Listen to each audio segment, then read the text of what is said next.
I had one woman who I was going out with. This is like when I first started like learning this stuff, and I was like starting to. I had like a few women that I was seeing at the time, but there was one who I really liked a lot. She was a model, and she was so hot. I thought she was like so gorgeous. But I remember we went to bed one time, and I wanted to have sex, and she was like, "Oh, sorry, I'm not in the mood." And I was just like, "What?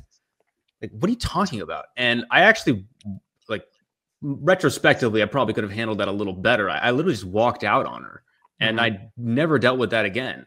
But I was like, "You're not in the mood? Like, what?" Like, obviously, in my head at that time, I was like, "She's going to be in the mood for a guy, and I'm not that guy, so she must obviously think that I'm unattractive." And that's sometimes a girl could legitimately not be in the mood, but it's because she hasn't been turned on enough. Like, there hasn't been enough foreplay, and that you could get her in the mood. And I didn't understand that at that time, but you know, I might not have been off too. What were you going to say, Michael? There also can be some genetic proclivities, or there can be some trauma. Like, for instance, she associates sex with this was an abusive situation I was in, and every time I am forced to have sex, it's a precursor to abuse, and then therefore she's quote unquote not in the mood. The point is, like, you're probably right. Still, this is probably not a girl you want to be in a relationship. She could be your friend, but probably not a girl you want to be in a relationship with. Real quick, one thing that's going to make the blue pill people extremely angry. Could you show the screen I'm sharing? This kind of backs up what although to be fair, I don't think there's any blue pill people on my channel, but sure, here it is. Oh, there you go. Based on this is the thing. So again, I'm a big fan of Mac and Murphy. I'm a big fan of Alex Datesike, but they do this thing where they start talking, and I always say this as well: men and women, when they are promiscuous before marriage, men and women are both more likely to cheat. But based on the research data, women are significantly more influenced by premarital promiscuity than men. I've said this before, and I'll say it again: all of you need a subscription to perplexity.ai. This is the greatest research tool in the history of mankind.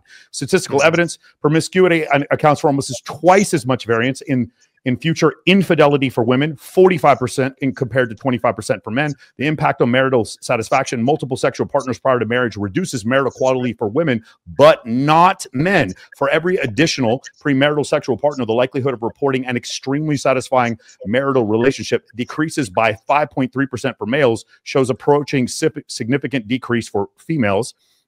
And the number of partners, the average number of lifetime sexual partners differ significantly by gender. Men, the average is 11.3. Women, the average is. Where do we get this men average? The data I've seen is 7 or 8. Okay. So I'm going to tell you why. I'm going to tell you what, because this was confusing to me. But like, I went back and I try to get Perplexity to like straighten this out for me. What happens is there's a mean and a median. And the median, and I keep forgetting, one is 5 and the other one is 15. I believe the mean is 15 and the median is 5. I believe that's the case. And that's where we get some of these weird numbers. So I don't know exactly, but I've seen anywhere the number for men, a lifetime sexual partner, somewhere between 5 and 15. That generally where like the middle of the deviation is. So it's a mean versus medium thing, you're saying? Yeah, I believe that's what it is. Okay. But shouldn't for every woman having sex, there should be a man? Like, shouldn't they be the same numbers? I'm confused. People lie. Well, no, because the woman could have multiple women. Yeah. So like a small group of men in college having sex with multiple partners, and a large group of men in college not having sex with any. So you could have basically a manifestation of hypergamy. No, but that averages out. If you have 10 men and 10 women, and you're doing the study, and there's one guy that's like with all 10 women, then you still have 10 guys, and that'll be an average of like 1 partner each. And you'd have 10 women with an average of 1 partner each. Like those numbers. The reason why there's a gap is because there's a large group of men at 0. That there's. Oh, you're talking about the averages.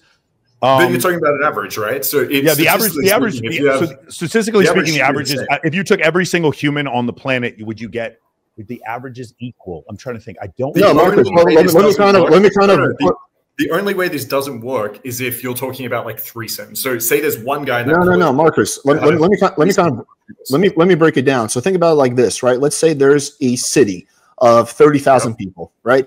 And let's say that it's a closed off city, like no one's allowed to come and enter, and it's half girls, half guys, right? 15,000 men, 15,000 women. And let's say in this city there's 100 guys who do like almost all the fucking, right? There's 100 guys who do almost all the fucking, right? And so some of these girls have a body count of 30, 40, 50 because they went through 100 guys. And then the rest of the guys have a low body count of like 1 or 2, right? And then let's say they do a survey. So they just randomly ask 1,000 people in this town, right? 500 women, 500 men. Do you see how there could be a disparity then? But then if you take the mean. The problem guys, I got to run. I'll see you guys later. All right, brother. All right, see you, buddy. Then there's a problem with the methodology because you're not taking a big enough group. So what you're saying is there's a sampling bias here that you're only figure that out. guys that are like, no, it's a great question. Like if you survey every single person in that city of like 15,000 people, then the averages should be the same because for every man that has sex, there needs to be one woman. Unless you're saying that there's one guy that has a threesome or like an orgy, then the numbers could be skewed. But otherwise, like I imagine the reason there's a difference here is because men lie and they say they f women, and women lie and say they f less men. Like that's how you could get like discrepancy. I don't think so. 100%. If you have, let's just pick a simple number. You have 10 guys, 10 women. No matter how they have sex, whether it's one guy or the girls. No, I know, but I think you're the same average. I know, but I think that's okay. Let's let someone whose last thing is math answer this because math was never my strongest thing. I was always a writing guy. Whole math, take it away. The analyzing the data is there is some of what you're talking about in it. I had I interviewed Mack and Murphy a little bit more than a year ago, and we talked about how they collect data through surveys on who cheats and who's had how many partners and how you can tell. And it's not, there's no way to make absolutely sure that you're accounting for who's lying and in what direction and why and how much. There's no way to make sure. They do have ways of compensating for that, but there isn't any way to absolutely know. So there's always a little bit of mystery. However, the mystery, like there would have to be some pretty extreme stuff going on that we're not looking at to account for some of these disparities that we're seeing. It's I haven't gotten around to, you know, depicting it very clearly yet as I usually do, but there are ways that you would, if you have one woman and one man and that's a pairing, then how is it that some of them have more partners than the other? I think that there are ways around that because some people are sharing with more. I think that the I have the answer here. Yeah. So the only let's see what Marcos is saying. If you want to go ahead and pull it up again, Marcus had a great point. So you want to pull it up. So enclosed populations is defined at a time period. The mean number of opposite sex partners reported by men and women should be equal. Marcus is correct. The reported gap can be reduced by capping the extremely high number at the 99th percentile. So what you can do is that what they'll do is take outliers for men who've been with like 1,500, 1,600 women, some of them, and you do that for men. If you do that for men and women, women are going to have a lower number because they're much in the top 1 percentile of women. You're going to have 35 sexual partners. The top 1 percentile for men, you're going to have 150. So you're going to have 4 times as many. So that could account for some of it. And then they may actually do the same thing at the bottom. There are many fewer women that are at 0 than men. And then also adjusting for counting versus estimation strategies. I know my exact number. Some people don't know their exact number. And then what they found is statistically men tend to round up by 5 and women tend to be more of an exact number. I don't agree with that. I think it's probably lower than their exact number. And then accounting for attitudes about sexual behavior. Like you guys said before, men are more likely to round, women are more likely to round. If you do those 2 things, then you're going to get the 11, what did we say before? 11 and 4, those 2 numbers. Yeah. So there's some that makes sense. Yeah, that makes sense. There. I think. Yeah, exactly. I think the magic, as Michael said, is that when a guy cops a job and he tries to have sex but doesn't, he's like +1. And when a girl's drunk and has sex, she's like, doesn't really count. There's an element of that going on as well. I never knew about the statistical removal of like top and bottom. That might be going on as well. Yeah, it's because at the end of the day, it's got to be one. And also the sample, like, having orgies. Even if you do a sample of 1 million people, there's still going to be like, you can't ask 6 billion people, you know, so there's going to be no way to have the whole population ever, or not even close to it. Of course, yeah. I mean, that's with every study, right? You just try to pick the most representative sample of the population. Yeah. I've drawn a quick sketch of how the median can be 5 and the mean can be 15. The people up here are just getting so much done that they're going to skew that a lot, but it can still be that, you know, the average person has that many. The reason is like no one.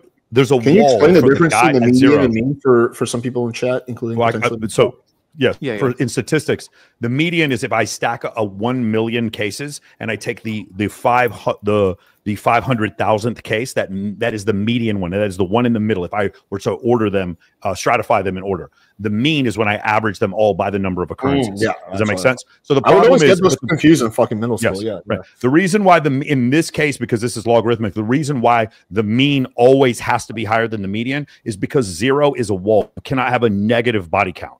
You understand what I'm saying? So no, there's a lot of guys who are at 0, but nobody, like, while the wall on 0 is capped at 0, the wall on the high end is capped at, you know, Ishmael the Bloodthirsty and Dan Bilzerian. Like, there's no, that wall just keeps going and going. What Wilt Chamberlain, you know, that goes on forever. So statistically, you're always going to have a mean greater than the median. Sorry to cut you guys off. I work in statistics for a living. No, you're good. You're good. Here's another little drawing of it real quick. Here's one guy with a body count of 1, one guy with a body count of 1, and one with 1,000. So the mean is 333 2/3, but the median is 1. Right. Okay. Yeah.